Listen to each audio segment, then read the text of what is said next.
Mochigni nya korom jon kamoro moro interior wakie chenro ni mar migago motelo ne wan kod twak kata jatend duond bura mar DCP Rigathi Gachagua ne twak gi jo Kenya ewi chal mar tenda William Ruto kuom higni 4 nyaka ne okaw muma mar keto singo ne tiyo ne jo Kenya mano twak ma obed godo kod jatend duond bura mar DCP Rigathi Gachagua ka bende wabro luwo kendo wakole matut ka wakele chenro magwa ma opogore kendo akwayi ni bed koda ka chako chenro ni mar migago wabro ng'iyo ni to mage ma waikoni odiochiengni ma kawuono. Nyinga en James Opondo.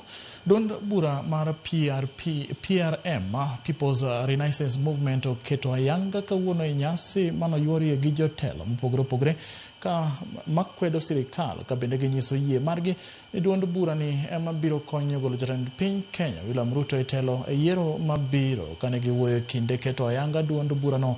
Jotelo go ose jatend piny kuom ndhicho mar rawere pachoka kod nek ma kinde ka kinde ka giwacho ni giikore kelo fungruok mabiro bedo mochwere kendo reso ngima oganda jo Kenya.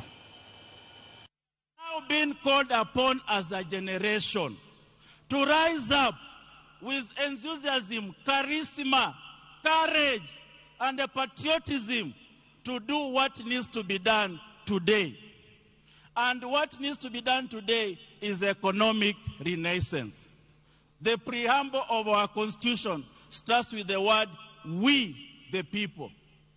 We the people of Kenya hereby launch the people's movement to deliver the country from economic liberation, economic renaissance, economic justice, and to form a government of the people, by the people, for the people.